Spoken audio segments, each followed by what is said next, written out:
the name. It's 10% luck, 20% skill, 15% concentrated power of will, 5% pleasure, 50% pain, 100% reason to remember the name.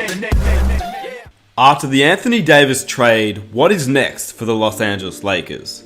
As we all know by now, the Pelicans have agreed to trade Anthony Davis to the Los Angeles Lakers in a deal that includes Lonzo Ball, Brandon Ingram, Josh Hart, and 3 first-round picks. Obviously, that number 4 pick that is going to be selected in the 2019 NBA draft is part of this deal, and this is pretty big for both teams. Obviously, it gives the Pelicans a new chance to start over. Zion Williamson, the number 4 pick. Lonzo Ball is still young. Ingram's still young. As for the Lakers, they needed to get something to surround LeBron James.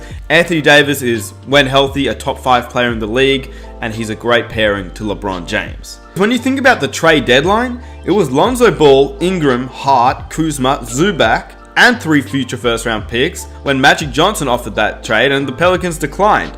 Now this time they accept the offer just for Lonzo, Ingram, Hart, and 3 first-round picks, including the 4th overall pick. Look, at the end of the day, they made the deal. Both teams are happy. The great thing about the Lakers is Davis is only 26 years of age, so once LeBron James ends his career, they're going to keep Davis if he re-signs, and they can build around him as the franchise player, which is a great franchise player to build around.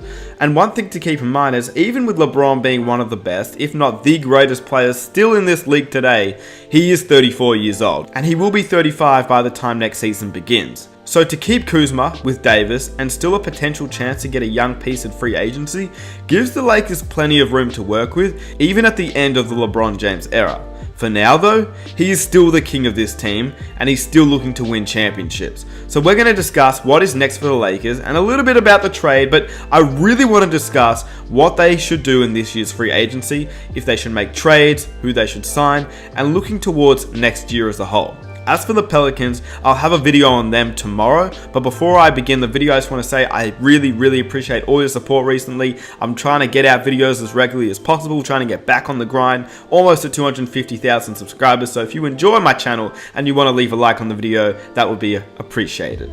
Anyway, let me know what team you'd like to see for the What Next series after the Pelicans tomorrow, and also let me know who you think the Lakers should be targeting right now. When June ends, the Lakers will have room under the projected salary cap of $109 million to make another big trade or sign someone in free agency, plus get some bench talent, which they didn't really have a lot of this season. With that said, if Kyrie Irving, Jimmy Butler, or Kemba Walker were to be a part of this team, it most likely wouldn't be for the max, simply because if they did sign a 3rd star, the cost would be everyone on the current roster but James and Kuzma. The team would have 4 players, including Anthony Davis and a max free agent, with just a little bit of room exception for about $4.8 million, which is a little bit risky. And their bench depth would lack a little bit, and we've seen how that has affected teams in the past. Would you rather have a championship team or a team of champions? And when you get into the finals or the playoffs, you don't want your star players getting injured because, we just saw this year what happened with the Golden State Warriors. I'm not saying the Lakers will get injured, but what I am saying is I would prefer a champion team rather than a team of champions, if that makes sense. If the Lakers don't add a 3rd star, they'll instead use their remaining $27.7 million to choose from the available talent pool this summer, which will create some bench depth. And we'll discuss some potential candidates now. Number 1, I'm going to add all these guys together as the star player. At the end of the day, they can only get one of these guys. Kyrie Irving, Jimmy Butler, and Kemba Walker. These are the guys that I think the Lakers will go after and have a realistic chance at targeting, more so than Kawhi Leonard, Klay Thompson, Kevin Durant, or D'Angelo Russell. Now the issue that the Lakers have is, once again, if they pay one of these guys max, it limits what they can do for their depth. But once again, they still get a 3rd star to join the dynamic duo and also Kyle Kuzma. So it's up in the air of what they're going to do. Well, Kyrie Irving, probably not. I don't believe he'll take anything less than a max contract. And also a move back to LeBron James, to me, it may have a little bit of an effect on his overall legacy as a whole, considering that he literally left LeBron to make his own path as a leader, and now he'll just be back with him once again as the 3rd star, because obviously you would take Davis as your 1st or 2nd option and Kyrie as your 3rd, in my opinion. I don't think it will happen, honestly. I don't think Kyrie will join the Lakers. He does have a potential chance, which is why I'm giving him a 35% chance of joining LA, but I don't think he'll accept less than max, and I also think he probably has a higher chance to join a team like the Brooklyn Nets or the New York Knicks. Number 2, Jimmy Butler. I can actually see him taking a little bit less than max. He's already stated that he'd love to play in LA. He'd be a great fit defensively, and he is still a good shooter. He takes the pressure off LeBron and off Davis, and defensively, like I said, one of the best players in the league. Even if he doesn't take less than a max contract, I still think he has a higher chance to end up in LA, and he's probably the highest chance to end up in LA than anybody in my opinion. I give Jimmy Butler a 60% chance to end up in LA. And thirdly, out of the 3 stars, I'm saying Kemba Walker. Kemba Walker is one that has already stated he'll take less money, but to stay in Charlotte. And only just a few weeks ago, Walker told The Athletic that Charlotte was his first priority, citing his start there as well as the contract that they could offer him during free agency is enticing. But ultimately, we've seen stranger things happen in the NBA.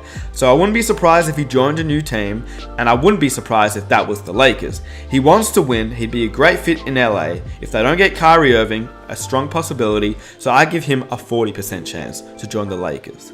Now, let's say they don't end up with any of these guys. That leaves a lot of cap to be spent on their bench depth, and it also means that they can make a trade. I think a guy that could be a fit on this team could be Bradley Beal.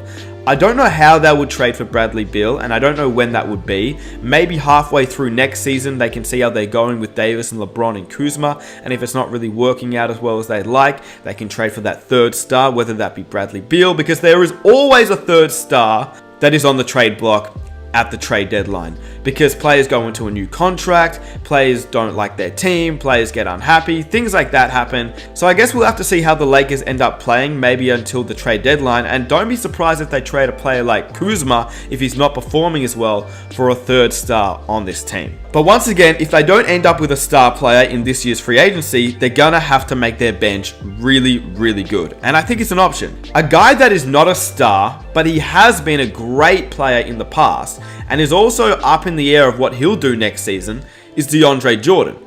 Let's be honest, the Knicks are going young if they're not going to get a guy in this year's free agency, and considering Durant's injured, it seems very unlikely they're going to get a superstar player if they can't land Kyrie Irving. So, with that said, they may just go really young. And I think if the Knicks don't target anybody in free agency, they may just leave DeAndre Jordan hanging, and he could end up back in LA, and he could end up this time with the Los Angeles Lakers. Another guy is Thaddeus Young. He's a bench player or a starter. He plays great defense. And I think if you're going to play with LeBron James and Anthony Davis, you have to stretch the floor a little bit. While he's not the best shooter, he still can hit that mid-range shot and occasionally the 3 ball. He does average 6.5 rebounds and 2.5 assists this year. And I think Young will probably re-sign with the Indiana Pacers when Oladipo returns. They still have plenty of playoff potential, but if they don't offer him a contract, I think the Lakers could be a great fit for Thaddeus Young.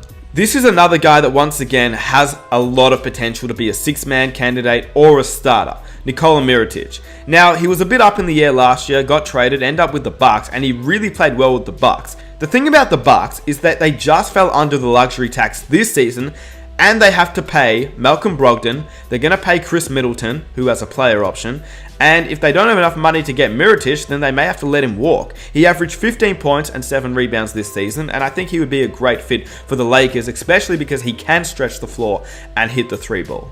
Now, I'm going to talk about 2 point guards, because the Lakers obviously need a point guard now, and Ricky Rubio was a guy that the Utah Jazz said, I don't think we're going to bring him back. So that means he's up on the block and he's in free agency. He averaged almost 13 points. We know how great of a facilitator he is. He can just be an easy replacement for Lonzo Ball, and his 3-pointer has improved drastically.